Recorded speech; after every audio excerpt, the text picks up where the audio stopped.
Okay. We are active now.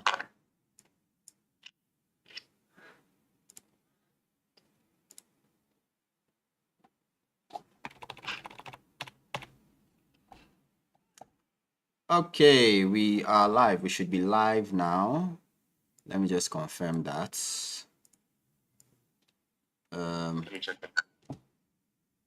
Let me also check live on TikTok.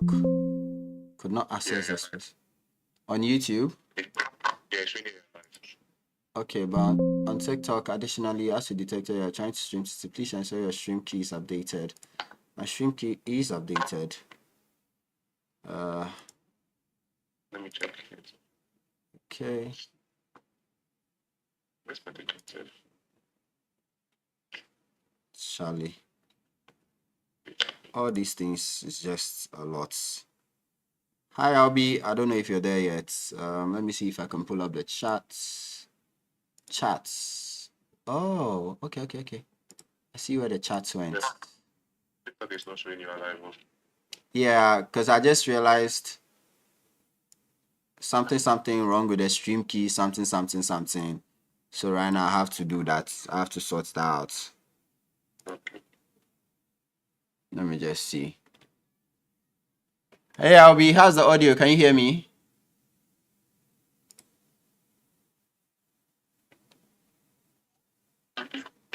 If you can hear me, let me know. Okay, wonderful. You are here. I'm trying to sort out the TikTok output. Give me 1 second. Let me see if I can sort that out. It should, because I tested it out this morning. Okay, it's still giving me the same issue. Let me see. Yes, very well. Okay, wonderful. I like the fact that you said very well. That means I did my things well. If I didn't do my things well, it would be very well. But yeah. Just give me a few seconds. Let me see. There's something missing over here.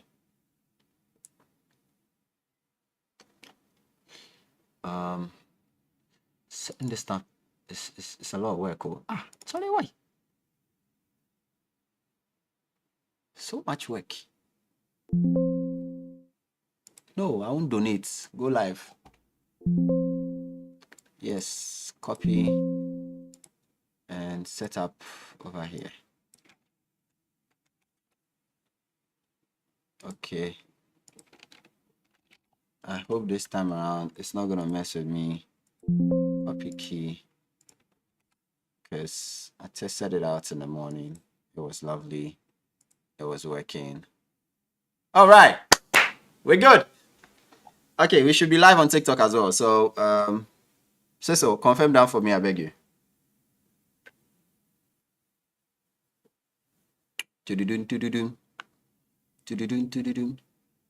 Tududun, tin, tin, tin. Tududun, tin, tin, tin. Not showing. Hey, what do you mean by it's not showing? Hey.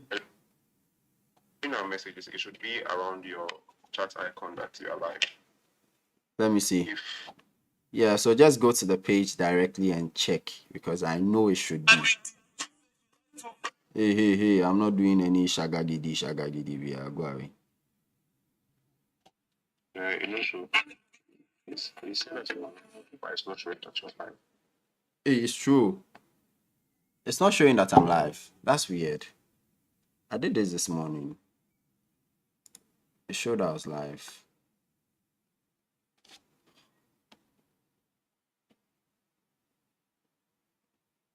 It is true.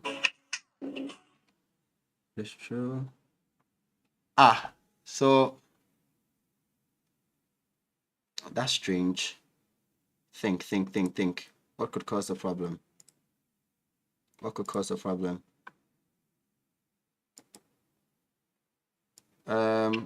Siso, Yeah. you are certain it's not live? Yeah, because I'm also looking at my end over here. If it was, I would have seen it as well. Is your end showing? Yeah, it is. It is, but you know what? If one side wants to mess up, let me do something. Huh. Let's see how we can think outside the box. Think outside the box. Think outside the box, boy. Think outside the box.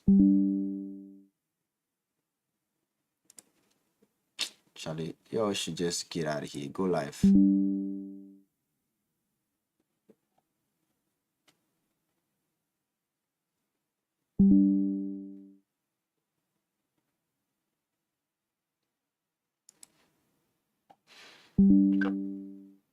You said? They come for your end. No. I think say they can't talk, say come for your end though. I'll be. Are you there? I'm sorry about this. Fail to end stream. Bro, you're not streaming. When you say fail to end stream, what do you mean? Bro, no. Not doing it. You're not doing it. You're not doing it. Anyways, let me see. Okay. Second solution was to do it from here. Window capture.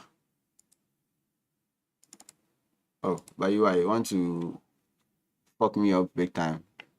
Fuck you. Cause let me see, what am I seeing over here? Add source. What is it showing? You see, this is my problem with a TikTok Studio. TikTok Studio does not work great. This is my problem with TikTok Studio. TikTok Studio does not work great. And I'm sure this thing is happening right now. I tested this thing out in the morning. It was working perfectly. Oh, Christ. You know what? Sorry. I don't want to keep Albie waiting for too long. So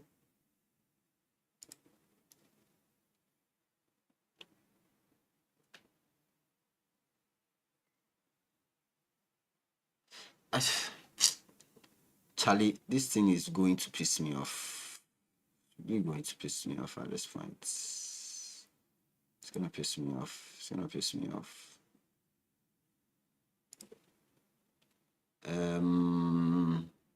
Even the window capture, it's not capturing what it's supposed to capture. Okay, so add camera. You add camera, it still does not show my face. Yeah. The other method too is deciding that it wants to mess me up. So it's not going to do what it's supposed to do. So now I'm like cooked.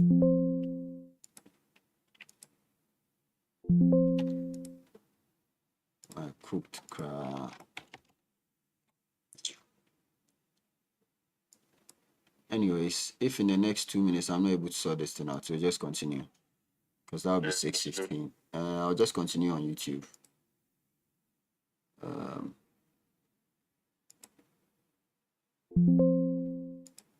Let's continue on YouTube.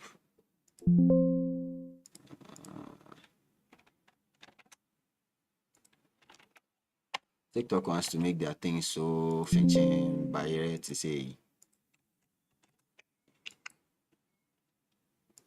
give we stream key. They give we stream key from Yankpanduru to the west.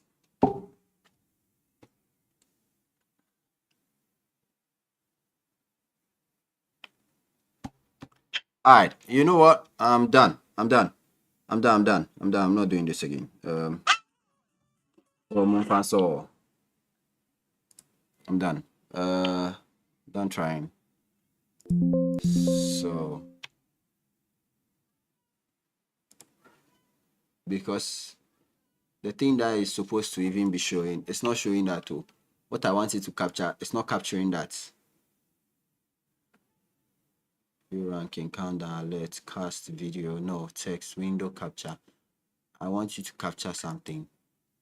Capture OBS scene. Add source. Okay.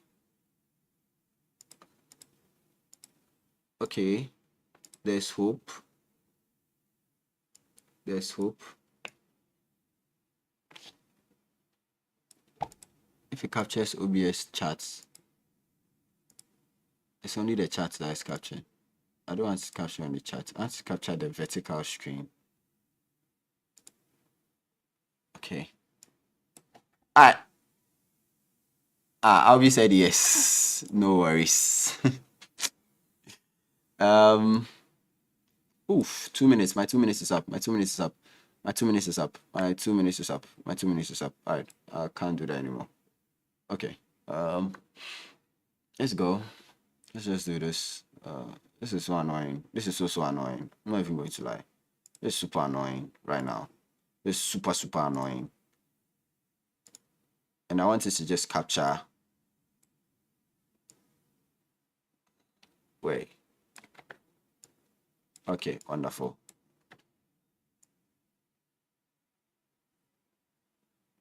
Okay, let's try something.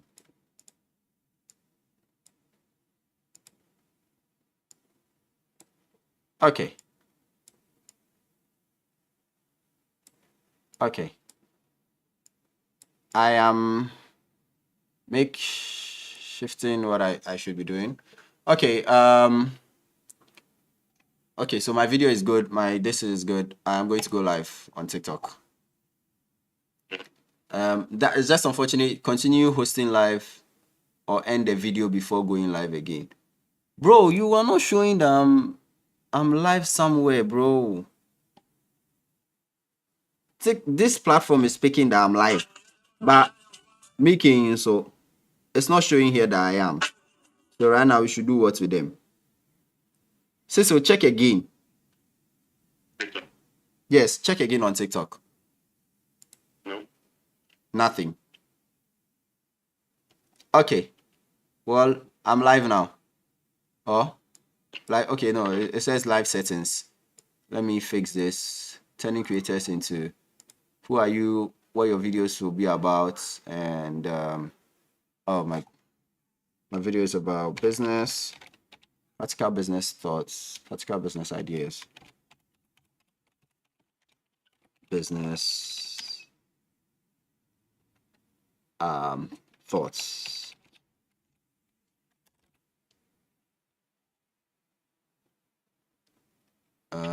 Content disclosure.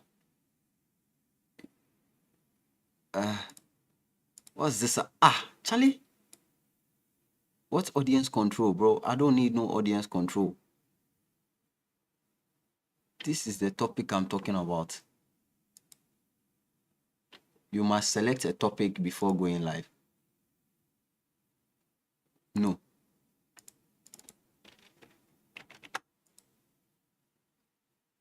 How? We are learning.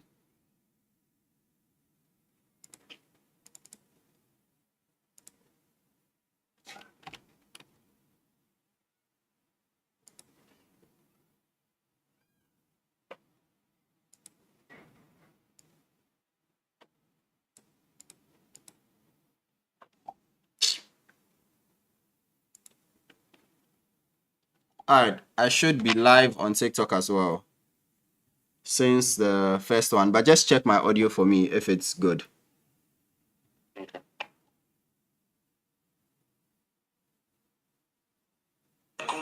Unless this thing is on steroids, but if not, I should be live on TikTok. It's not showing on my end, so what's up? Not showing you too. But the account that is connected to is showing that I am live. It's not very okay, you only have one TikTok account, so that shouldn't be. Okay, somebody just joined. Anyway, From the post, that means I am live.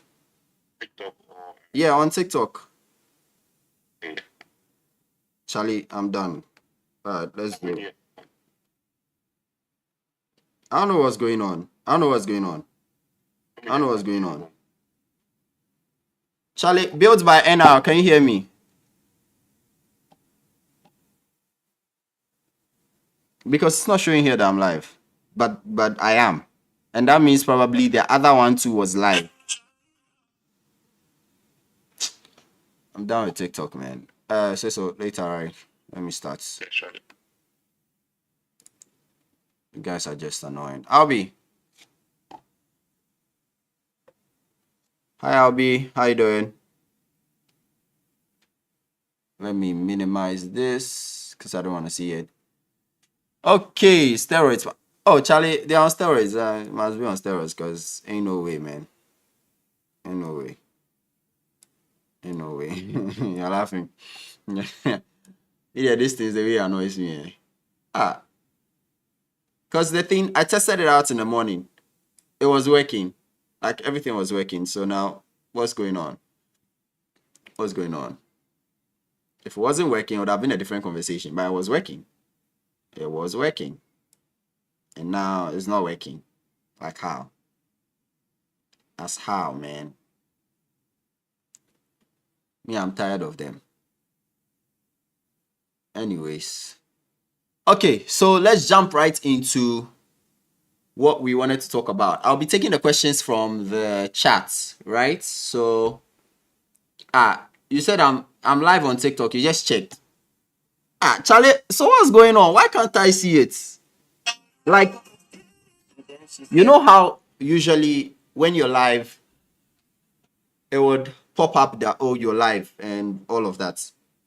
I'm not seeing that note. Like, it's not there on my phone. So now I'm like, what's going on here, man? What's going on here? But anyways, let's kick right into it. Yeah, you bought what car? Go away.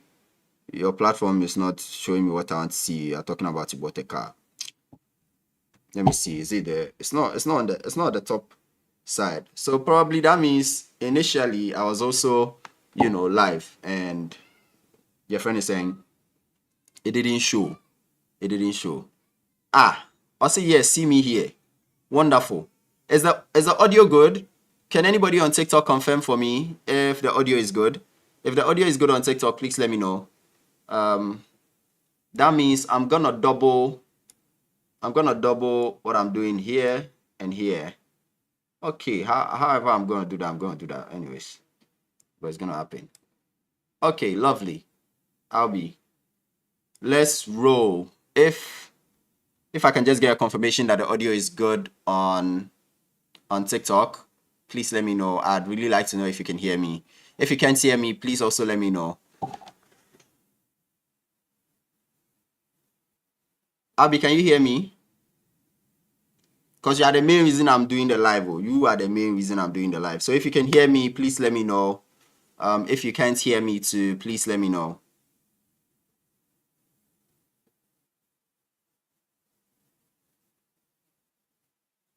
I can hear you. Lovely. Thank you very much. I don't know why, but I set this thing up in the morning, and currently it just decided to try and mess me out. But you know what? I got this under control. Let's begin. So the main purpose to why I'm here is because there was a lady who asked me a number of questions all in one night, and honestly speaking, my head was like blowing. So the live is about content creation for business people.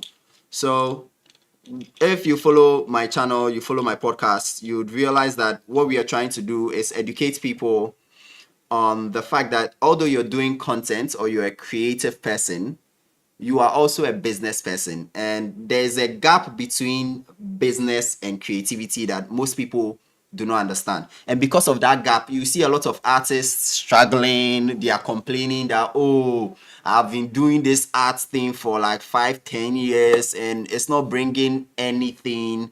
It's not doing anything. It's not solving any of my financial needs. And that's why this live is here. So generally, I'm coming to answer a couple of questions that Albie asked me. I'll introduce Albie to everybody. Albie is a content creator. She makes content around like doing a day in the life of business people and CEOs. So that is who Albie is. And Albie she's almost done with school, and so she's looking into entering the workspace fully without your friend is saying without friction because I mean you don't want to you don't want to start the work life with friction. They'll scar your mind. But yeah, she doesn't want to do that, so she's asking a lot of questions, and she is she's getting a lot of answers so that she doesn't make the same mistakes like some people made. And that's why I'm doing this live. So that's what this live is about. Anyways, I'm going to jump right into the little slide that I had for you. And then, but first off, the little slide also has, it's in relation to this as well. So I had a couple of things that I had written down for you. Why do you want to run a business? Why do you want to serve? Why do you create content? Somebody said introduction, they're crazy. Albie, how are you? I beg you. Why do you want to run a business? Why do you want to serve? Why do you want to create content?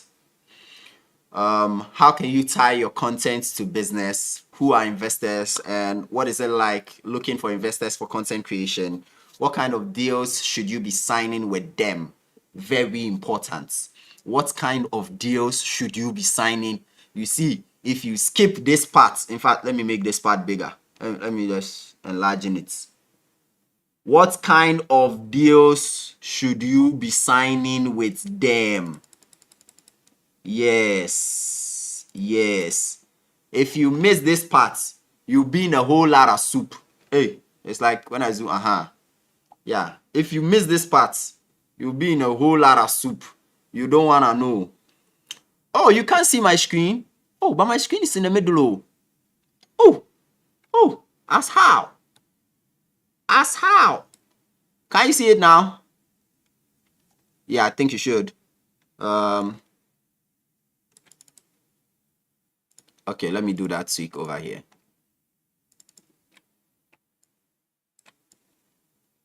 Okay, I think it should be better now. It should be. Can you see my screen now? Oh, Charlie, trust me, you don't want to know what happened before I could get this thing to show on TikTok as well. Because anyways, long story short, I'm screen capturing from another platform which should have done the streaming from there directly. So you can imagine the pixelation that is going on right now. Anyways, what is equity? And then what is debt financing, and how can you structure deals that favor you and the investor? Take notes, I didn't say deals that can favor only you. It's not about you when you are entering that room or when you are having that conversation. You may not even be entering a room. Okay, let me just put this here. When you're having a WhatsApp conversation with a person, you are actually in a room. It's a one-on-one conversation in a room. Just that now the room is on the internet. Is it clear? So good. So you're having a one-on-one conversation with a person in that room, which is a WhatsApp chat. And when you're thinking about deals, you should actually think in, both ways. If you go in there thinking that, you're going to strike a deal that favors only you, then you will not get a deal. You will not get it. You will not get it. That's how simple it is. So now let's begin. If you have any questions, please drop them in the chat. If you're on TikTok, drop them in the chat. I'll pull them out and keep them so that I will answer all of them later.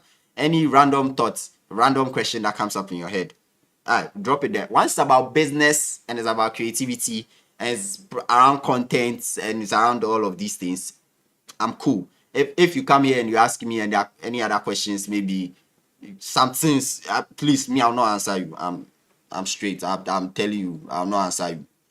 Anyways, let's jump right into it. My simple slide. Okay. Content creation for business success. The moment people hear content creation, they start thinking, oh, somebody who is dancing on TikTok. Let me tell you guys a story. I was at a gym the other day and then somebody heard, oh, you're my friend, shift. Somebody is sending me invite. I can't join you, bro. Shift. I was at the gym the other day and somebody heard that, oh, this guy is on TikTok. They were looking at me like, a guy on TikTok, like, what are you doing on TikTok? I'm like, what do you think I'm doing? You think I'm dancing? You think I'm doing what? You think I'm miming? No, I'm not doing any of that. I'm talking about business. Then they were shocked because, they always think that anybody who is making content on TikTok is, doing any of those other things. And I just educated them, look, it's the side of TikTok that you are. You know the number of things I've learned from TikTok alone. You will not come and tell me that we will not have that conversation. But anyways, content creation, it's not about dancing, it's not about singing. Think about it like sharing a piece of your life. Yes. The only question is, which piece of your life do you want to share? Right? And if you're thinking about it in that direction, then you would know that it's not everything that should come online, especially if you're structuring it for business. If you're structuring it for self-development, if you're structuring it for public speaking, if you're structuring it for looking like the person everybody should be working with, you have to be very careful about what you put online. People think when you come online, it's like a different world. It's the same world. There are companies right now that screen your online presence before you come. I'm part of those people who do that. And there are bigger companies who do it on a bigger scale. And you don't want to know the level of digging they can dig. They can dig and get your tweets from 2014. Yeah, even the American embassy, those who go there to go and get their visas, they dig. Why? They dig into your online presence. If you think it's a joke, try, tweeting funny stuff or posting funny when I say funny, funny stuff online, and see if when you go there, they won't go and check. Now, if you're treating content creation as a portion of you or a representation of you or a mirror of you, then you are going to be careful about the things that you put online. And if you're treating it for business, if you're creating or putting yourself together as somebody who other people should work with, then it's a different ballgame altogether. Now, what is a business? Truly, what is a business? A business is one thing. It's one thing and only one thing. A business is something that helps people solve their problem. I hear a lot of people come up and be like, oh, I want to start this business because I want to make Charlie some 50 billion in this year. And Charlie, I want to buy some Benz. Then I sit inside, then I make kuchu for inside. If you're entering or doing a business because of that, my friend, when the tides come, the tides and the wave, when it comes, you'll be in big problem, because you will not survive it. That's a cheat. You'll not survive it, and if you don't survive it, then all the money that you put in just vanishes, right? So now, understanding business. The basic is you are solving a problem. When people say solve a problem, the more problems you solve, the more money you can make. Practically, this is what it looks like. A waste company, I hope I'm serving you well. A waste company, if I am, just, give me some thumbs up in the chat. Give me some thumbs up in the chat. All right. So a waste company is born because they want to solve the problem of littering. That is plastic waste in town, plastic waste everywhere. Currently, we are doing global warming simply because people want to save the earth. Beautiful. Now, a waste company is born and you see them pick out trash from the streets, recycle them, and use them for other things. Now, what is the problem they are solving? They are solving the problem of waste management. Something as simple as waste. Taking rubbish off the streets. And most of you, if you're not a DB, you understand. You see people who are constantly picking sachet rubber, and they mostly move in the evening. And they have it like they hold it like this at their back, like, you know, like that. Those people, they have been employed by the waste companies to pick out those sachet rubbers and do what? Bring it to them. They weigh it and then they pay them for that, sachet rubbers. Because when they pay them, they will also take it, now go and process it, and voila, they can come out with a bag. They can come up with a recycled seats. They can come up with some furniture. They can come out with plastic chair. If you know any ginger first, I beg you, don't come and call me. But yeah, you get the point. So they recycle these things and then put it out there. Sometimes you can even see something as simple as this, and when you read, you'd realize that, it's recycled plastic. Right? Okay. There are maybe, say, 1,001 tires, that's car tires, that are being disposed every month in a particular country. It's definitely going to be more than that, right? 1,001 car tires. Then a company decides that they will make furniture out of the car tires. They are solving a problem. The problem is still waste management. But note that they are not going for the sachet rubbers. The waste in this context is now the car tires.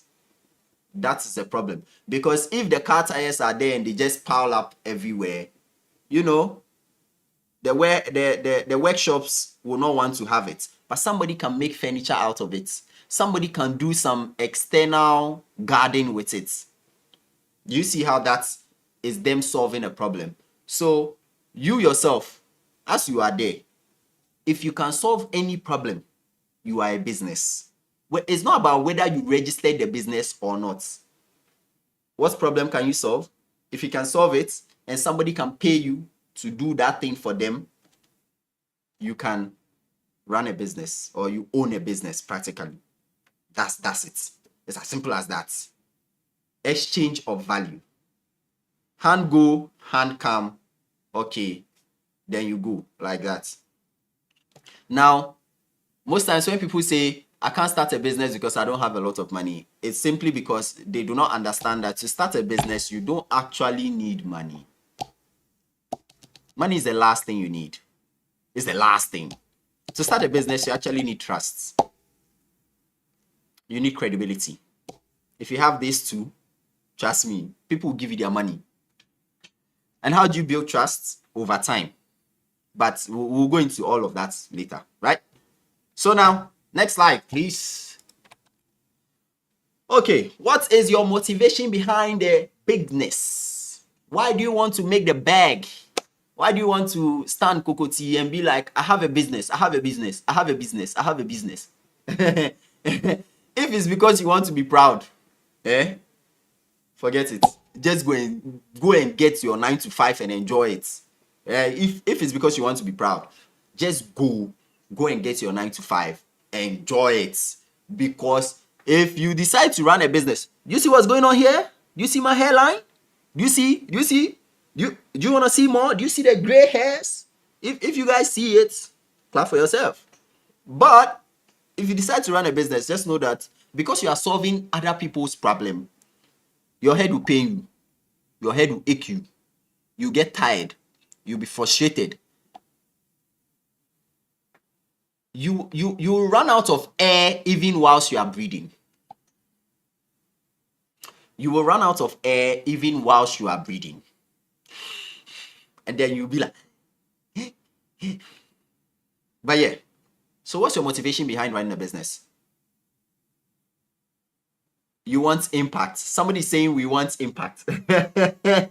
You see, the question is the impact. What are you going to get from the impact? Is this satisfaction for yourself? Is it, you are clapping for the hairline, I don't mind you.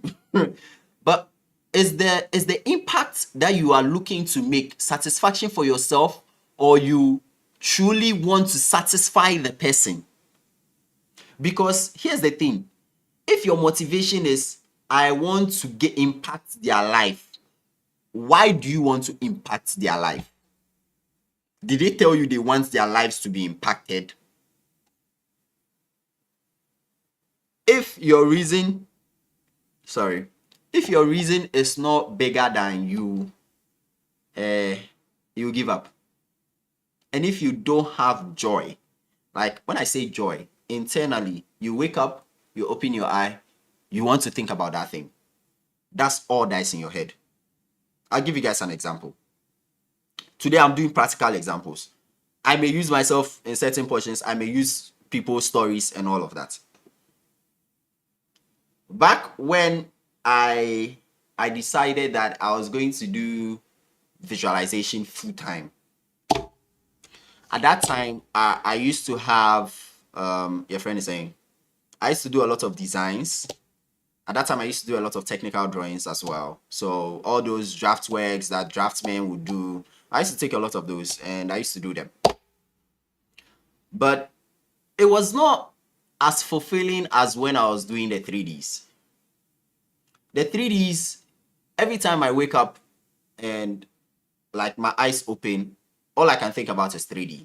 Like, I remember doing a podcast Sunday and I was telling her that, like, look, my head is 3D, my mind is 3D. If I'm working, I'm imagining, I'm rendering things, I'm thinking about things in 3D. That's what my mind is made up of. And that excited me. When I decided to run it as a business, then I started getting things mixed up, because the excitement I got was not the same excitement the clients got. And me thinking that, oh, if I am happy, the client is happy. That's where I got it wrong. That's where I got it wrong. Because the motivation in running the business at that time was, I'm good at this stuff, so let me just do it. That was the motivation. That was the motivation at that time. Until I switched from, I am good at this stuff, let me just do it, to, oh, this is actually a very big problem I'm solving for people. And so I should do well to take them into consideration 95% of the time and see how I can get them to love their projects and the final outputs. The moment I started serving them simply because, or running the business simply because, at the end of the project, when they take the final work, they are excited. And then now when they build the work, they are excited. And then they come back to me to tell me, oh my God, Stanley, the thing we did in 3D, we finished building it and now it's so lovely. The very first time I got a client giving me that thumbs up that, oh, look, this was a really lovely project and we built it and we love how it looks, my heart was filled with so much joy. And if you can see my face right now, like, when I remember it, I'm like, oh yeah, I feel so good. Let me tell you the truth. It felt good, but at the end of the day, my motivation for doing that was because I wanted to make sure that they were okay and they liked what they did and they achieved everything that was in their head. Once I can do that, it's a big win for me. I'm not, although the compensation for money is there, but when I'm engaging for the business, I'm not looking at how much money can I make. I'm looking at, what's your problem? How can I solve your problem for you? In what medium do I have access to, and how can I give you that medium, and how can that problem be solved for you? If you are happy at the end of the day, I am happy. I mean, I'm the biggest winner when it comes to winning. As long as the client is happy, me, I've won. I've won. As long as they can use that thing that I've given to them the best way that I know it should be used, and they get their things done, chef's kiss. I'm very, very satisfied in my wonderful accent. But yes, what is your motivation behind running a business? If it's self, I beg, don't try it. If it's about you, don't try it. If it's about showing other people that you too, you can do it, please park your vehicle and sit down. It's not a playing thing. It will make you question yourself, and it will reveal every insecurity that you have in you. Everything. Like it will just show you who you are as on the plates, just like that. Think about this. If you are not comfortable about money conversations, and the client just walks to you and asks you, "Oh, hi, I heard you do XYZ. Okay, you said it's 100 CDs, right? But I can only afford 50 CDs." And the client just says that to you. You know that the thing, you bought it at 60 CDs. You are coming to sell it at 100 CDs. But now somebody is pricing you at 50 CDs. Some people, the first reaction is to insult them. You insult them, move on with their life, and tell them you are not serious. I'm sorry if you don't understand, but I'll say it in English. I'm a ton 100 CDs. You are coming to buy it for 50 CDs. Yeah, go away. The thing that I'm selling for 100 CDs, no. You are coming to price it for 50 CDs. But here's the thing. Here's the insecurity within you. You think you are not valued. That's why when the person offered you 50 CDs, you felt like, you are insulted. Don't be insulted. It's okay. The person perceived your value like that. It's on them. It's not on you. But you see, when you enter a conversation like that and the person shoots you with that, it hits you and you are like, a whole me. I'm selling the thing for 100 CDs and you are pricing it for 50 CDs. Oh, you see, that insecurity within you that makes you feel like you are not valued, it will just tick. Ping! And if you don't take care, you will saw the client and move on with your life. But yeah, hey, you don't know. Insults. Someone said on YouTube, insults. Trust me, you don't know the stories I've heard. you don't want to know. So let me show you. This one is real life example. My brother bought shea butter, right, from a lady at Makola. Now, they according to them, they sell it to the weights because he bought it according to the weights. He bought the thing. He wanted, was it 20 kg or something like that? He wanted 20 kg, and it came in a big bag, like some very nice big bag. It wasn't a nice. Let me not describe it in the way it's not. It wasn't a nice big bag, but it was a big bag. Now, when it came to my end, I weighed it and I was like, "Oh, bro, this thing is not 20 kg. It's like 17, right?" And then he was like, "Alright, cool. You make you left the home. I know be anything, right? Alright, cool." Fast forward, the next day, he wants an extra bag of 20 kg this time. And the woman puts it in a bag smaller than the one she brought yesterday. So then my brother was like, "Oh, madam," while she was buying the thing, my brother was like, "Oh, madam, the thing that you have put in the bag, it looks smaller than yesterday's own. So are you sure that the weight is 20 kg? Oh, wait there, bro, so it's more than. Oh, don't worry, it's more than. Brother decided to keep quiet. He said, "Alright, cool." He said it's more than, no problem. The thing got to my end. I weighed it. It was like 16 kg. My brother is mad. He's pissed. He's like, "What do you mean?" I say, "Boss, calm down. Calm down." calm down. He called the woman. "Hey, the thing that you gave me is actually less than. Hey, you, if you not buy the thing, bring my thing back to me. What kind of thing is this? Bring my thing back to me." My brother was like, on the call, he felt like if he could fly down, get to Makola, give the woman some backhands, and Charlie, your man hits. He hits. Then he started ranting. This is why Africans are poor. This is why they are poor. They are broke. They can never. Oh my goodness! I told Chema, relax. For the people, you say insults. You don't know. People are like, you see, you hear some of these things from outside and you think it's not happening, right? Until you experience it. You use your own eye to see the problem. But yeah, somebody like that, what do you think the motivation behind the business is. The motivation behind the business is definitely not to make the customer okay. But yeah, let's move on. Now, if you are going to run your business, you should make sure that you define your audience. If you're going to run your content creation thing, if you're going to, do, if it's facials that you're doing, fine. If it's, your friend is saying, if you want to do product marketing for tech companies, gadgets and stuff like that, make sure that you define them, and you define them only to yourself. And you make sure that the things that you are creating is attractive to them. You have to enter their head. You have to find out the ideal person buying this pen from me. What does he like to do? Where does he go?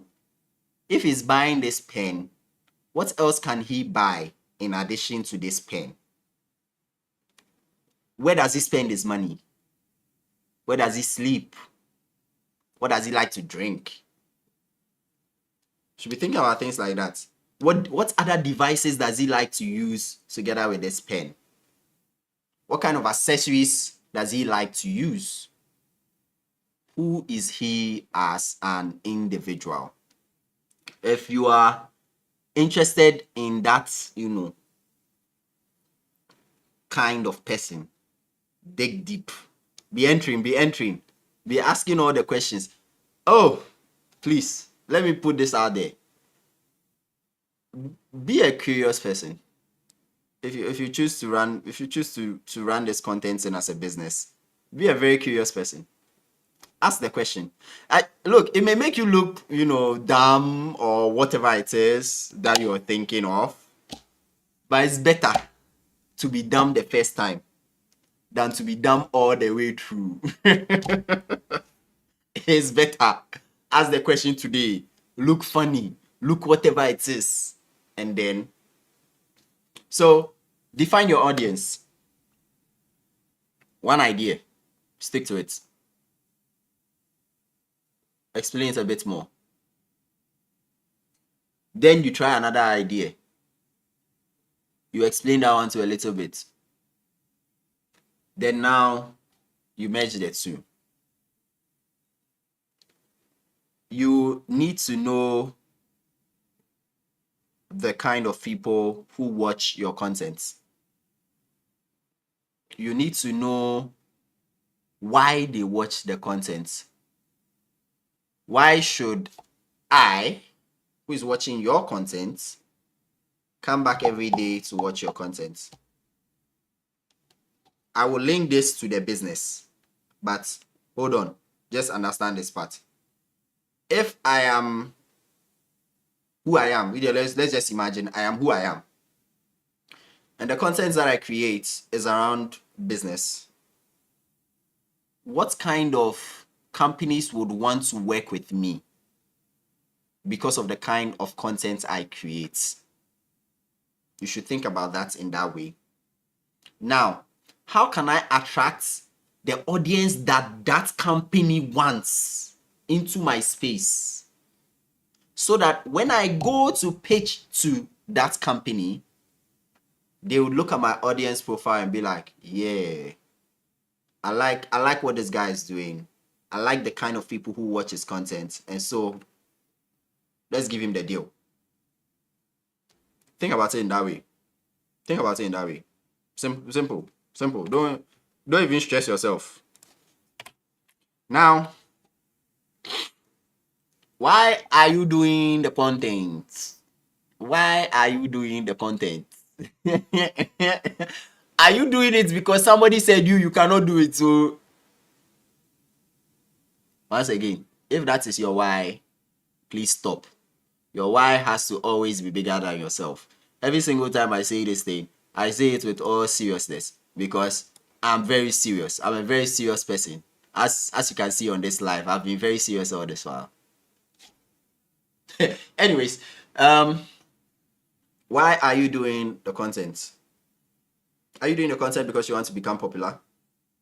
I can guarantee you that I am doing the content Not because I want to become popular. I don't like being popular. I don't like going into spaces and people see my face and then being like, I'll see you somewhere. No, don't see me somewhere. Don't see me. Even if you see me, act like you've not seen me. Let me just go through the space. Like, let's just live like we don't know each other. Huh? But if you are creating the content to educate people, beautiful. If you're creating the content to enlighten people and show them that, oh, this and this is possible, beautiful. If you're creating the content to look like a big person, please don't do it. Please don't do it. If you're creating the content as a means to an end, and the end has to be something beneficial, something something that would in return help you one way or the other.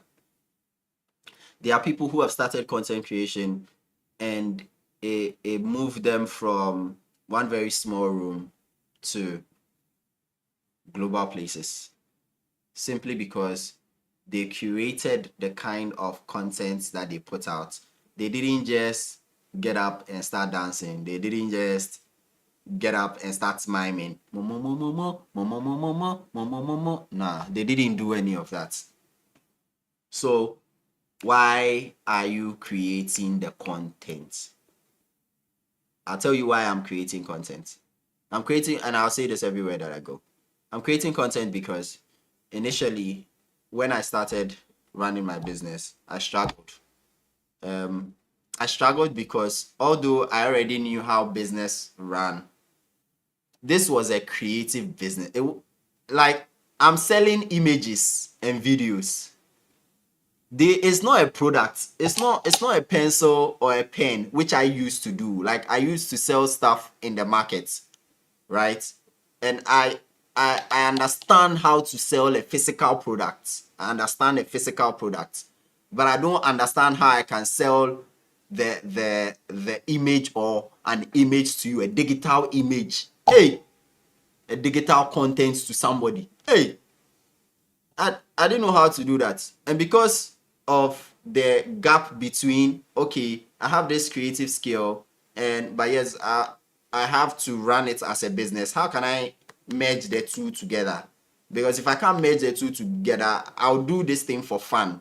And for fun, the fun does not on the lights. It does not give me water to drink. It cannot even buy this earpiece. I mean, hey, but why do I have this earpiece on like I'm listening to somebody? I'm not listening to anybody. Anyways, fun does not do anything for me. So how do I put it together? I struggled in like from level. I started this thing. Well, I started it unofficially, right? I started my business unofficially in school. From level 300, actually it was level 200. But 200 I was learning. So from level 300 all the way to now, level 300, 400, 500, I was struggling. So I decided to consume content. And the kind of content I consumed were business content around creativity. And the only person there were two. There were two people, but I liked one more. The only person who I consumed at that moment was Chris Do. But Chris Do is not African. He's not Ghanaian. He's not even from West Africa to even start with. So so some of the concepts that he taught over there, some would work for you, some will not work for you because of the side of the country you are in. Understand? So then I was like, okay, I consumed this content for like 3 years, good 3 years, and then I saw Mojanda. Is it Mojanda or that? The guy who's branding his head is Sakura. His branding has some orange inside. But yeah, I saw that guy too. I consumed a lot of his content. But before that, I already have my experience in doing business. But now the creative side of business was where I struggled. So I took all of that content, consumed, and started testing out. So each time I would pick a client call, I'm practicing. Like, yeah, I don't care if I win or lose the clients. I just want to see if I get better at, having conversations about my creative stuff and business. Like, yeah, hello, can we, okay, you want to do this? All right. So what are you looking at using it for? Oh, okay, you want to use it to market. Okay, that's nice. Where's the place? Where's it? Get very comfortable doing that. And then I moved that from that time to finishing school. But still, not a lot of people were putting out content that was related to business and from Africa. So I struggled a little bit more. And then I decided, you know what? Everything that I'm learning, let me put it out. Let me just share what I know. Maybe somebody will learn. And I started sharing with some of my friends. Some of my friends, they didn't listen to me. That time, we had recently graduated school, and I was telling her, hey, look, when you're going for this, don't do this, don't do this, don't talk to them like this, don't talk to them like this, approach them like this, do things like this, like this, like this. Hey, some of them will be like, hey, won't that make us lose the clients? Won't that do? I said, bro, I've told you what I know. You go do it and keep yourself safe. If you don't do it and something happens and you come back to me, I will laugh at you. Lo and behold, I gave them only like 6 months. Some of them started coming back to me like, yo, Charlie, be like the thing you talk there, be true. Some of the things you told us, those things were true and we should have actually listened to you, and Stanley was right. I was like, I was right. You are now coming to tell me I was right. After the fire has burned you, I was trying to prevent you from entering the fire. Now the fire has burned you, and now come to tell me I was right. I don't even like to hear that thing, I was right. I was right. My friend, organize yourself. But that is why I started sharing content. I started sharing content because I realized not a lot of people really understand how business and how creativity can merge together. So you can be an artist and, paint some of the greatest artwork. You finish painting that and you are hungry. Or you be an artist and you go for exhibitions here, and your name is everywhere. But inside, you are hungry. Don't find yourself there. Don't find yourself there, please. So that's why you should figure out why you're doing the content. Why are you doing the content? Let's go. This slide is really simple. Me, I don't have a lot of energy to do. Hey, that will not go. Betterment of your life. Anyways, so define your business goals. At this point, if you're a content creator, why are you creating the content? For you like this, I'm going to use you because the live is purposely for you. You are doing a section of what I initially wanted to do, but Charlie, the logistics, I'm not even going to lie. When I thought about it, the logistics with it, I don't want to say it, but yeah. So the logistics behind all of that, interviewing CEOs, interviewing business owners, interviewing, top ranking people in businesses and doing a day in their life. My goodness. Should I tell you the possibilities? Hey, somebody will see it as content, but me, I can see money everywhere. Everywhere. Think about this. You're doing a day in their life. In that day in their life, you may probably meet like 2 or 3 people that are of the same wavelength as them. If one business, they tell you that, I'm looking for somebody who can do XYZ. And you're like, oh, really? That's good to know. And you just note that down somewhere. Then now, you interview another person and the other person tells you, oh, I'm also looking for somebody who can solve this problem for me. And then you'll be like, oh, really? This problem sounds very familiar. I'm interested. If I can find you somebody who can solve this problem for you, What can we do? What can we do in exchange? You see it? Do you see the money? Do you see the money lying down? You don't see it? Okay. The money lying down is if you can connect the two people. This one has the problem. This one has the problem. This one has the solution. And you are the middleman. You see that thing they do, middleman. Hey, middleman is big business. Ooh. Big. Knowing the right people is big business. Big. When I say big, big. Imagine you are bringing them a 1 million CD deal. And you just go, you tell them like, oh, look, Charlie, you know what? I don't want to be greedy. So can you give me like a 5% cut? When I link you guys, my cut is 5%. 5% of 1 million CD is how much? 50K. It looks very, it's very minute, right? Very, very minute. But here's the catch. Now, two people who have different solutions, and you may meet another two people who need these two people, their different solutions, and the two people can meet again, and then you do another 10%. Now, put all of that aside. What if you happened, as you're interviewing people, you build a small team, and then you find similarities in all of them, and find a similar problem that all of them have. And these are big businesses doing about 20 million CDs a year and more. And you find these people and you give them like, hey, look, I recently started this, B2B business. B2B business is a business to business, right? Because now, since you've interviewed them and you have a business behind you, you bring your business that, oh, I recently built this business that solves this problem that you have in common. And at this point, you may have interviewed, say, 10 of these kind of people. And they're all doing like 20 million CDs and over in a year. And you talk to them. And your solution is maybe a SaaS or whatever, a software or something. Let me just say software so that people will not come and ask me what's a SaaS.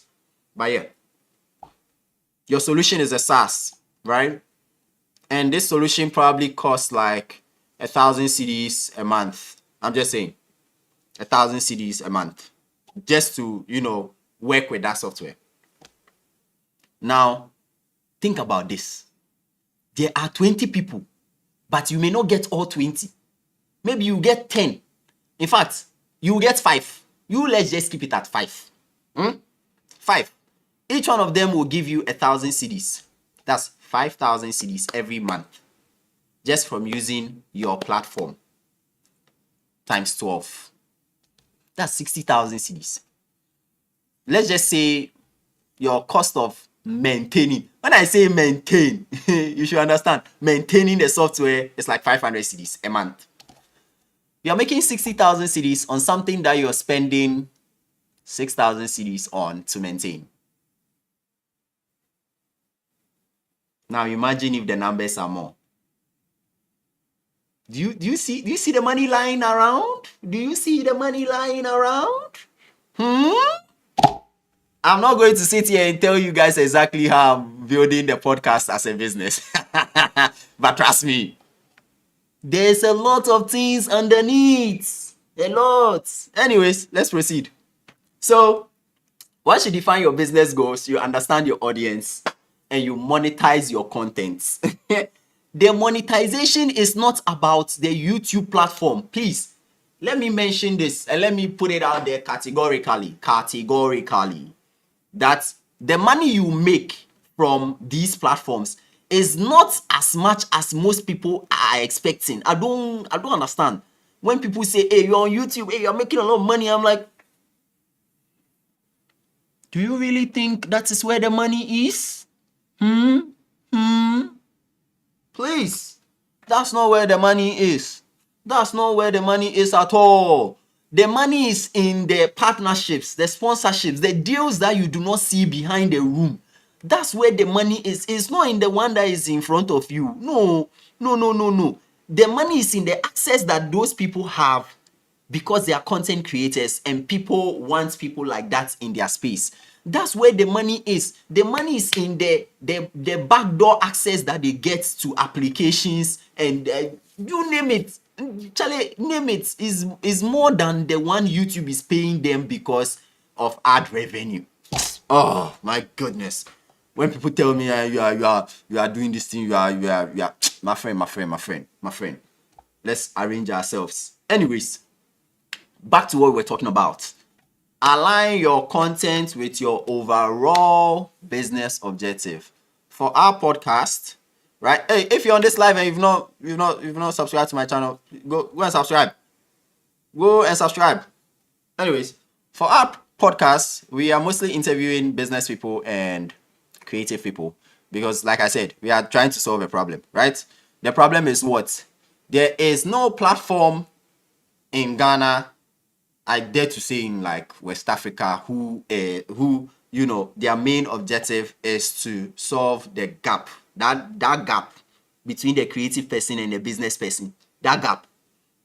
There's no platform that is doing that too. What they are doing is cooking already known information for you people.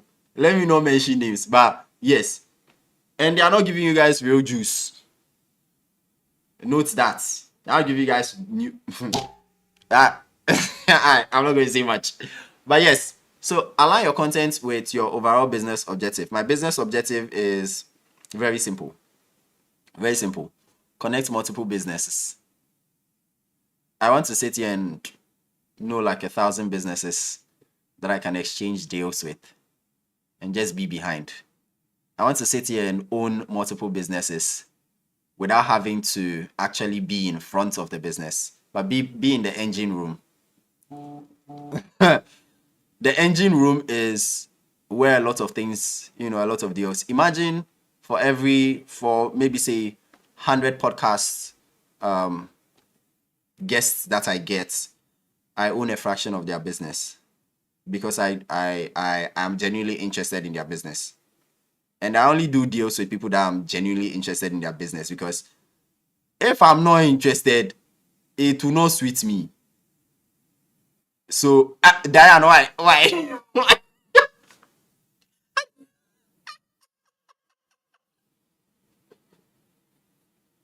Which one is A? Who's the A?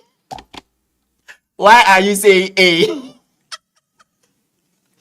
But yes, imagine just doing like that and then own a fraction of businesses because of the information they are giving you, or being an ambassador to certain businesses because you happen to be on their they happen to be on your podcast and they happen to tell you, we are looking for an ambassador and we think you're a good fit because of how you have positioned yourself. Anyways, I'm saying it here. When I put the as a wicked framework, when I put a video on YouTube, I'll crop this part out. Anyways, craft content that resonates with the target audience needs. The target audience, you guys mostly like things around funding. You like things around how to make money, how to get money. But the thing too is that the last time I told somebody that money is just a means to an end. And so the mindset behind is what I want to attack. If we can literally reset your brain to rethink certain decisions that you make in the certain ways that you make them, money will naturally just like come to you. Like it will just come because your mindset is right. That's how beautiful it is. So, leverage content to drive revenue and business growth. I've been making content. I've just been putting content. My initial business, I've been doing. I do a lot of tests, try and error. If it doesn't work, I shift. Try and error. If it doesn't work, I shift. Try and error. It doesn't work, I shift. Don't be afraid to do the try and error. Don't be afraid to do the try and error. If you find the one that is working, be hitting on the head like this. Use the hammer. Don't slow down, no. Press it. So leverage content to drive revenue. always create content that has a purpose. Some of them may be to drive revenue. Some of them may be to get other people to know you. Some of them may be to be more trusted. Remember I mentioned something about trust. I'll tell you guys how to build that in. Like there's a ladder in which I do a lot of things. I don't just do them. I'm a very strategic person. Strategy. Thank you very much. So let's go on. Our next thing is engaging with investors. This is the part people like. The people who bring money. Hey! The moment people hear investors, they are excited. They are thinking, Charlie, all my problems are solved. And I'm going to make $1 million. And with that $1 million, I'm going to buy a house in my village for my mama. You know, I'm going to put her out of work. I'm going to tell her, go and sit down in the house. I don't know why people think like this, man. But think about it like this. If you're walking into any room looking for investors, don't think the investor has your best interest at heart. Don't, Albie, you said cash out. Don't think, never ever in your mind, think that the investor has your best interest at heart. The investor is looking at something that can multiply their money. Your business may be 1 out of 10 businesses that he's investing in. And he knows that there's a chance of it failing. But if the chance of it succeeding is also there, they are looking at making 10 times, at least 5x of their money. 5x. So if you think the person is giving you 10,000 cedis, just know that the person is expecting 50,000 cedis from you. Like, put that thing in your head. Like, let it be in your head. Know that the person is expecting like 50,000 cedis from you. One way or the other. Now, if you go into content creation and you are quickly looking at getting investors, I'll tell you this. Slow down unless you know that your plan is fail-proof. And when I say fail-proof, I mean like, Charlie, if the ground opens today,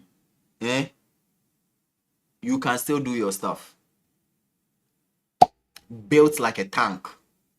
Yeah, built like a tank. Think about it like that. Because that investor's money is only there to accelerate what you have already started. And if you are somebody who is not solid on your content creation side, and you go and take investors' money, the investor can bring a deal like this. Albie, pay attention. The investor can bring a deal like this. The investor can be like, oh, you know what? I can see you don't have a lot of gear. So I'll buy you the gears, right? And when he says this, you are lit. You are excited. You are like, yeah. Investor say go buy me gear, Charlie. Your mind, you are happy. You are truly happy because you think that investor will buy you gear, and the gear is all you need. But keep this in mind. You need branding. You need a team. You need a place. Because the studio will not always be in your house.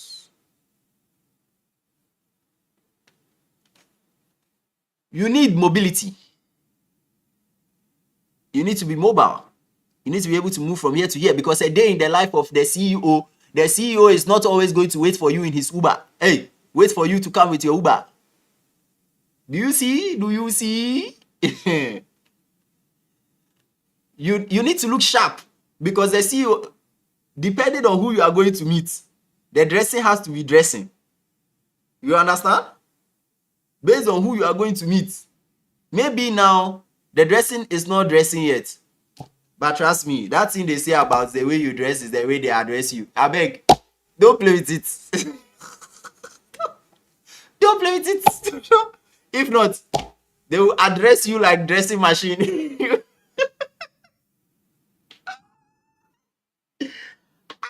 My goodness. You don't want to be addressed the wrong way simply because you didn't dress well.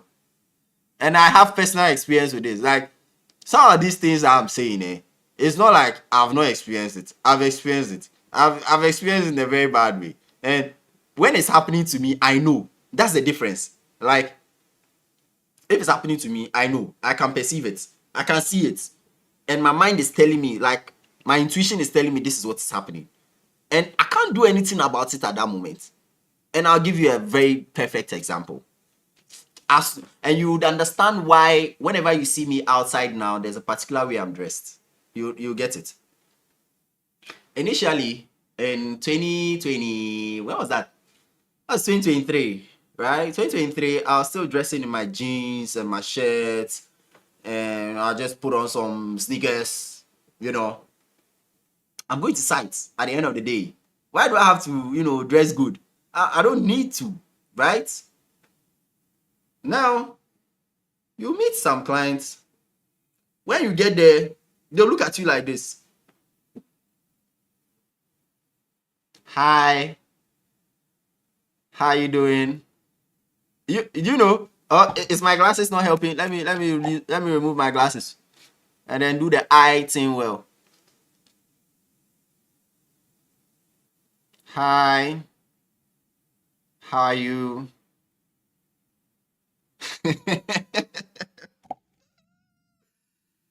Hi. When that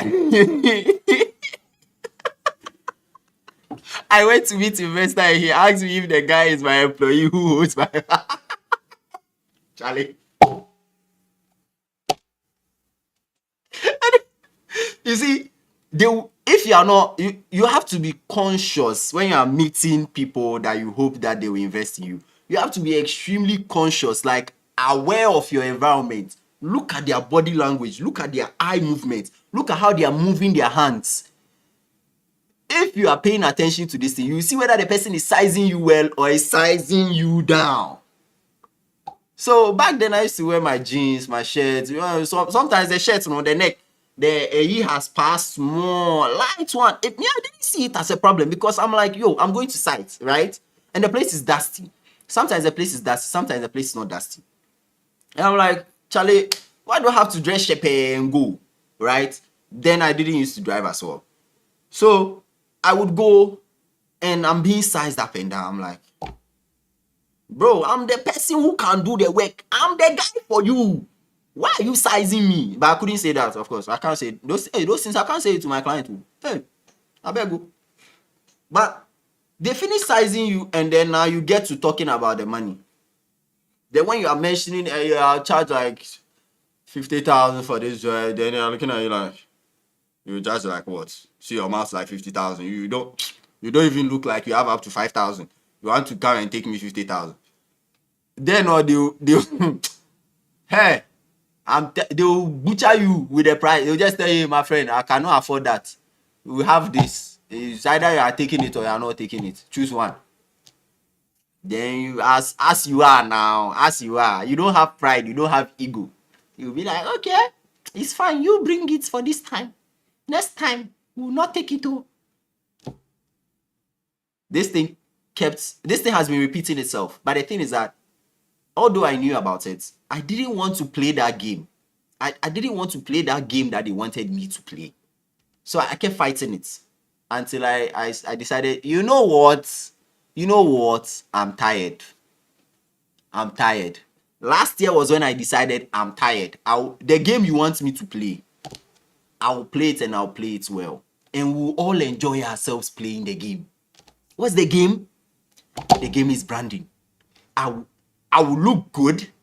I will come there and you will question yourself why you want to pay me less. I will do it for you because that's what you want. So, the way you dress is the way they will address you. The moment I switched my dressing, you go to the site, then they'll ask you, hey, where are you going to? I'm coming to the site. I came to work. Oh, okay. You look good. Wow. Expensive architects. That's why I'm paying you all the money I'm paying you. When you hear comments like that, just know that they will never underprice you again. They won't do it. They won't do it because naturally they've tied how you look to how much you should make. And that's just what it is. Look, no matter how you fight it, that's what it is. No matter how you fight it. So make sure you package yourself well. You look so well put together that when people meet you, they can't address you wrongly. They can't just be like, "Hi, yeah." No, no, no. In public, I look like somebody who can be spoken to very easily, casually, yeah. But if I don't give you that smiling face, you will not come to me. You will not come to me.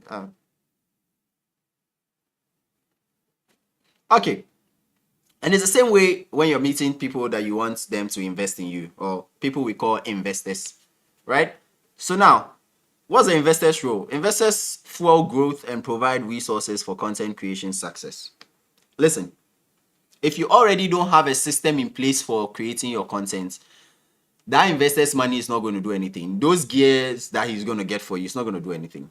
It's not going to do anything for you. So you have to make sure that you have all that in place, and then when the investors come, they help you, they fuel, your stuff, and you grow from there. Now you have to also leverage the investors for business guidance and expansion opportunities. This is what I spoke about. So you see that space that I mentioned to you, that you also have to think about the space.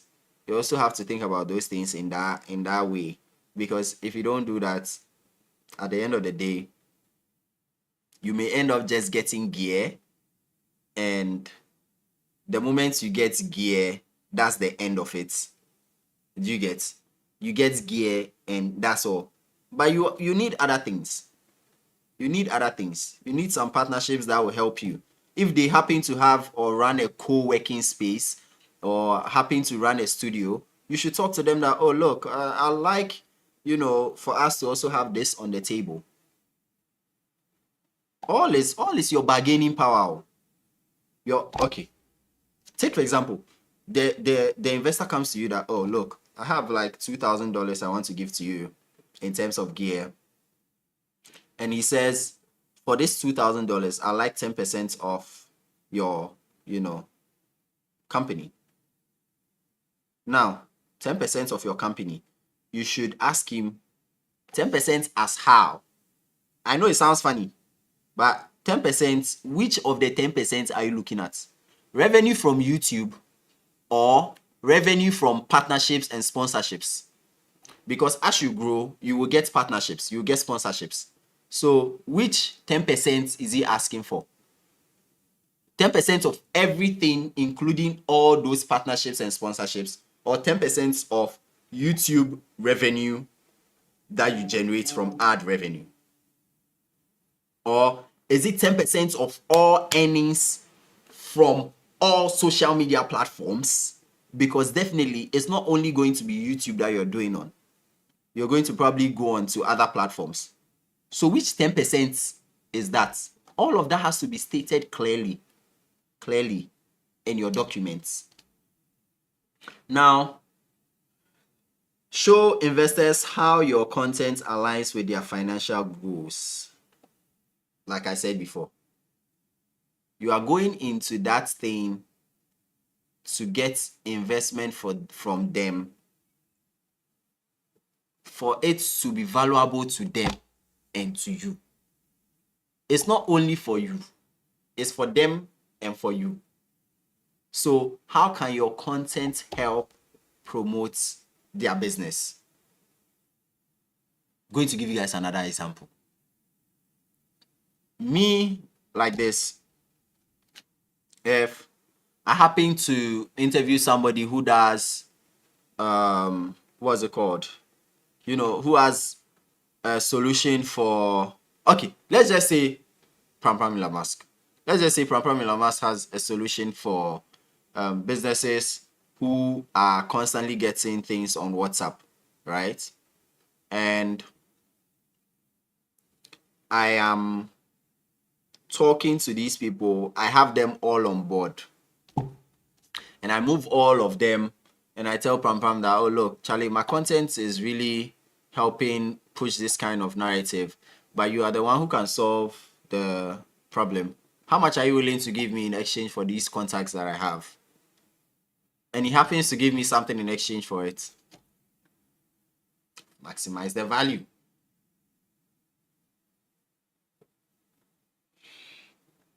Now, your content also can be maximized in the way that if from one content you produce, you are able to make, let's just say, we are just giving hypothetical figures here, $100. And when you make 200 of those contents, you stand a potential chance of making what? $20,000, right? My math is right? 100 times 100. Yeah, 20,000. I was right. So, and they are looking at investing $2,000 with you. You should show them that, oh, with every content I make about $100. So if I make 20 of this content and all 20 of them pop, we are looking at making $20,000. That is you showing them the value of your content. I think TikTok is really, really pixelated. Yeah, I feel you people, your struggle, man. I'm so sorry. But yeah, Charlie, I'll fix this another time. But anyways, let's proceed. We are almost at the end, Albie. Then we'll go into the other side. Then I'll receive your questions. So, for the investor attraction, phase 1 is always going to be the conversation with them. Talk with them. Find out why exactly do they want to invest in you? Why exactly do they want to put money in you?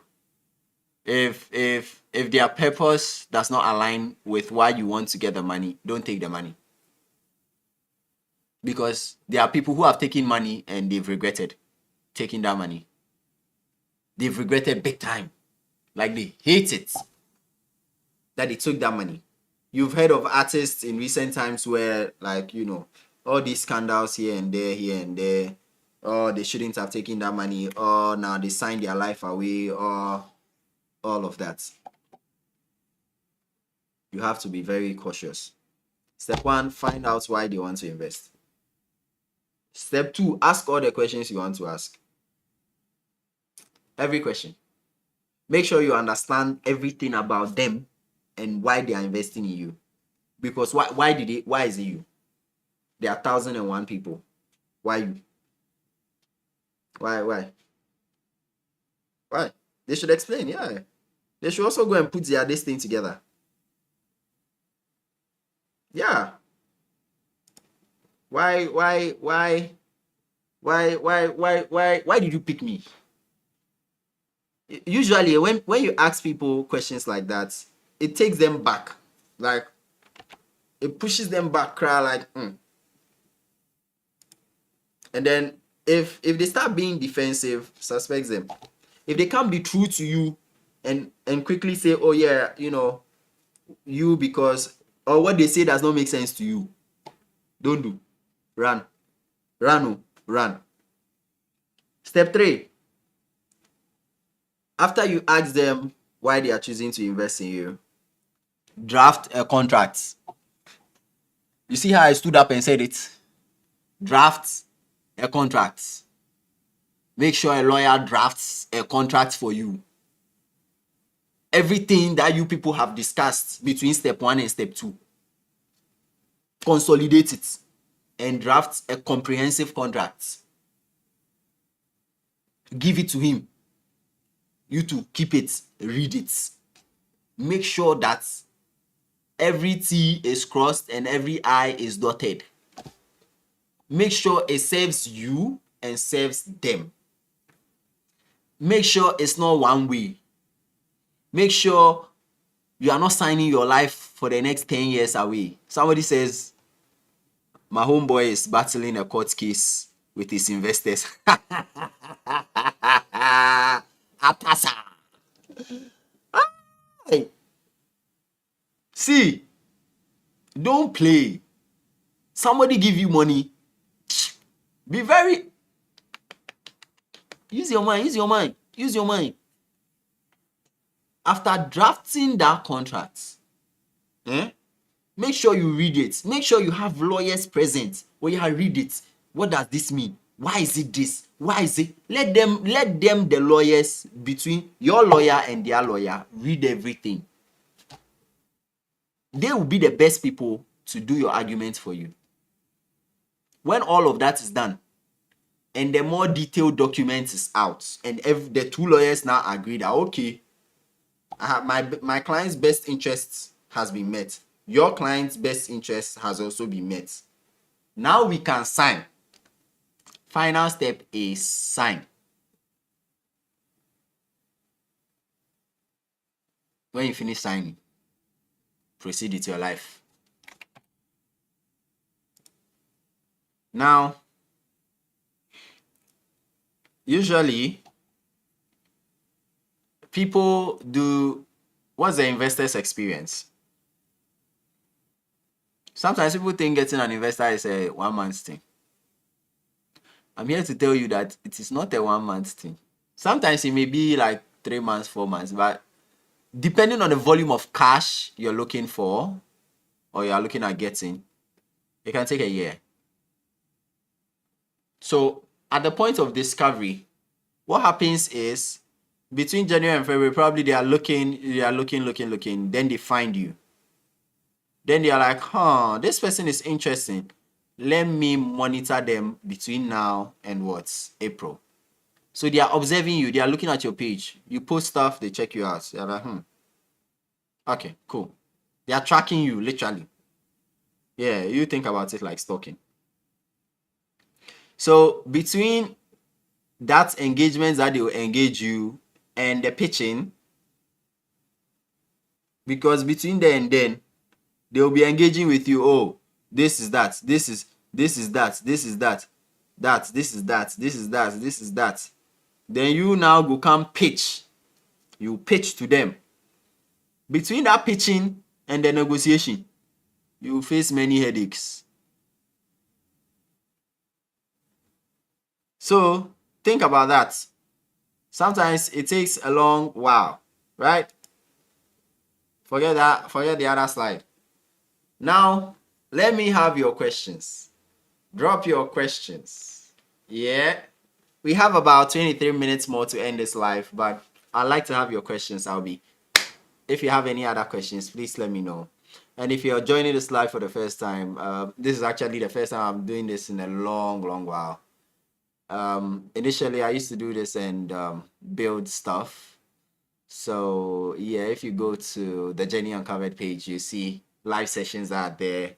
I used to build stuff, build designs with the live sessions. But please subscribe to the YouTube channel. Go to the YouTube channel if you are not subscribed. Go to the link. Thank you very much. I'm waiting for your questions. Albie, do you have any questions? And now let me read some of them.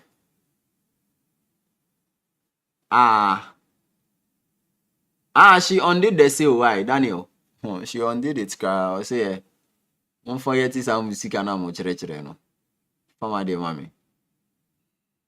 I'm waiting for your questions. If you have questions, please ask me. I'm available to answer. What mindset shifts must creators make to think like business owners? Okay, what mindset shifts must creators make to think like business owners? The truth is,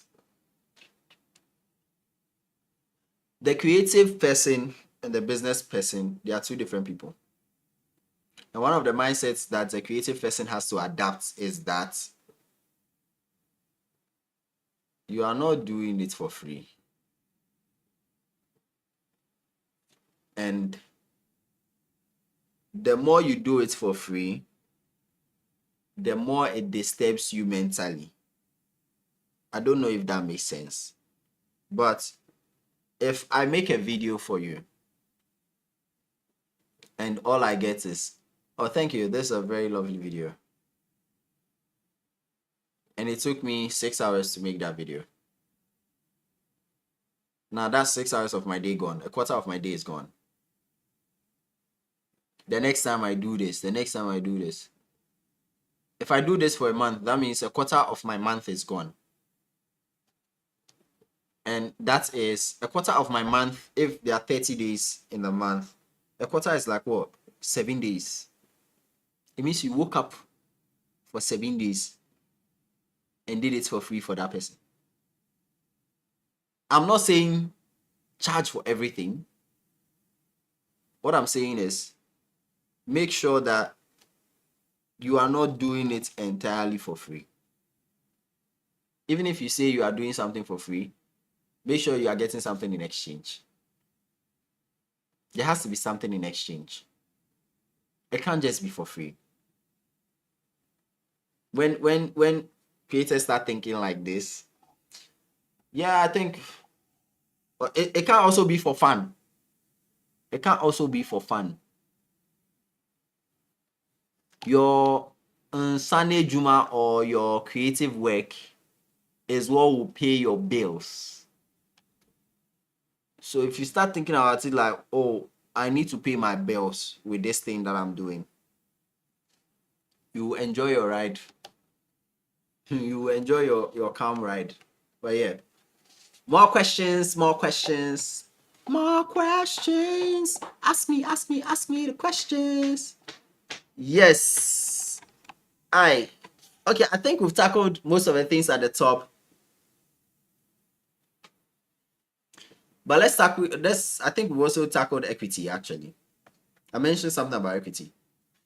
Yeah. Oh, yeah. Let me talk about why I think for a growing career, which is better, debt financing or equity. Debt is better. Debt financing is better for a growing creator. You don't want to start giving your equity out just like that, because your equity is broad. It's broad. Like I was giving examples right now. If you say you are giving 10% of your equity out, 10% of which equity? YouTube ad, TikTok gifts, Facebook a money, Twitter money. Which other one is there? Your friend saying sponsorships, brand deals. Is it 10% of everything, or is 10% of a certain, group? So that one is a lot more. It's a lot more complicated. It's a lot more complicated. When you do, let me see if I can bring this here. If I can, it would be lovely. But if I can't, I don't think I can. I'm trying to bring the chats so that the questions can be seen by those on TikTok, but it's not possible. I'm sorry, guys. Oh, I can do this. Can I do this? It's not possible. It's not possible, Charlie. I'm sorry, guys. But yeah, for a growing creator, I say debt financing is better than equity financing. Debt financing is safer because you can easily pay back. Imagine you went to take $5,000. I like calling some kind of numbers, man, I know. But imagine you go and take $5,000 and you invest in the, creating stuff. And your first brand deal is like $2,000. Your first brand deal. And you happen to have like 2 or 3 others in that same year. Maybe 2,000, and 500. Already that's how much? $3,500. And then YouTube revenue comes to add. The entire year you get like 3,000. That's 6,500. And then TikTok gifts, when you are doing lives or stuff like that, comes to add. Maybe you say $500. That's $7,000. You are now able to pay back the $6,000 without losing any portion of your company. You pay back, and then based on what's the profits or your friend is saying, the percentage that you agree with them to pay them back with, then you pay them back with that. If you agree the 10% every year and you happen to be able to make their money back in 1 year, you pay them back and you own your stuff. Is that cool? Next question. We have 15 minutes more and I'ma go to bed because sleep is good. Tomorrow is Monday. Yes, the reason why I believe you don't need money to start a business. Not to piss people off, but one of the first things you can do for yourself is understand that people, I still can't see on TikTok that I'm live. I don't know why. But yeah, let's go. What are the risks of debts that creators usually underestimate? Oh, could you come again with that your question? I didn't understand it. What are the risks of debts that creators usually? Could you come again with your question? I didn't understand it. But yeah, back to what I was saying. When people trust you, they can give you your money. They can give you their money.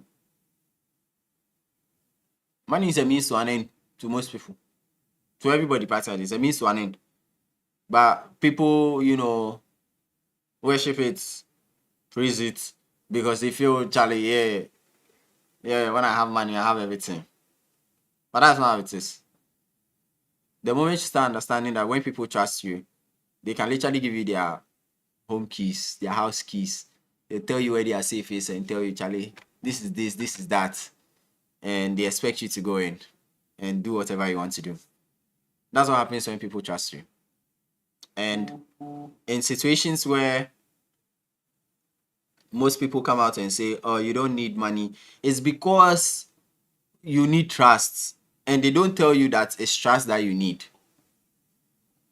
They don't tell you it's trust. All they tell you is, oh, you don't need money to make money. Meanwhile, they need to tell you that you need to get trusted by people. People need to know the stuff that you do and why you do them. The moments they can trust you, they are good to go. The moment you gain credibility with them, they can also give you their money. Credibility and trust. Those are the two things that you need to start a business. And I'm saying this with the background that my parents ran a business of these two things. They ran a big business. When I say a big business, I mean like business that was doing turnovers of like how much? Give or take, not to overinflate the figures, but 1M be like what? 10K a day, right? Yeah. We go fit do like 10K a day. So 10,000 cedis a day, right? Over 30 days. That's like what? 300,000 a month. Yeah. And it usually goes beyond that because that time they were in on it, like constant, in and out. And in most cases, this money was not their money. It was suppliers' money that they give them goods and they come sell, make their profits go. Come sell, make their profits go. Like suppliers trusted them with products worth over 50,000 cedis and more, like constantly. And it was fine.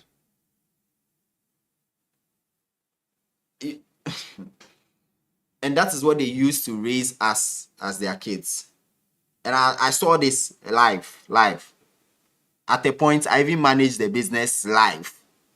with my eyes and my hands. So yeah. Oh, Albie has sent a question again. Like, when you do debt financing, what are some risks on there that a creator wouldn't think about? Okay. When you do debt financing, some of the risk is damage. Damage to the stuff that you've invested in. Damage to your gear. That's one. When you do debt financing, you can also overinflate certain things, or overinflate how much or overestimate how much you are going to make in the time. When you do debt financing, you can also sign a wrong deal. Because think about it like this. If you went to take $2,000 and you said, oh, you're going to pay back in 2 years. And after paying back in 2 years, then you start paying, say, 5% of profits made for the next 20 years or for the next 10 years because you feel like, oh, you're not going to make a lot of money. And then you get unfortunate. You know what I mean by you get unfortunate? You get unfortunate in the sense that you have paid the $2,000 back by the 2 years.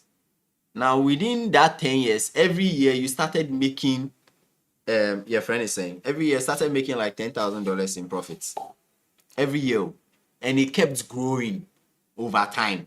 And in the final year, you were making like $50,000.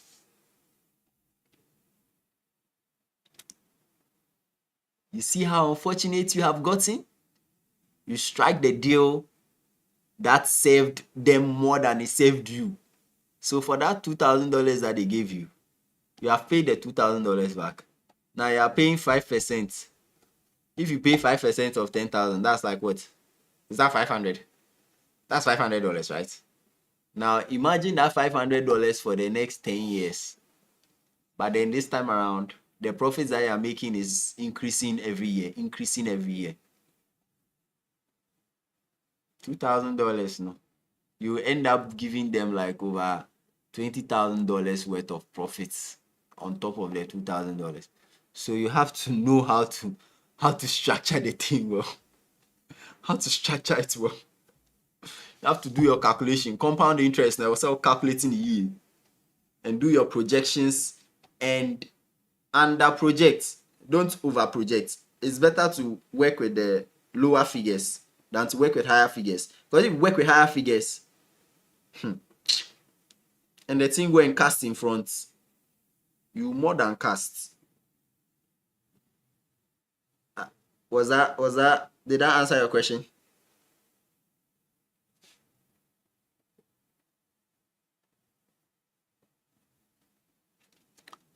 I wonder how this thing actually works. Well.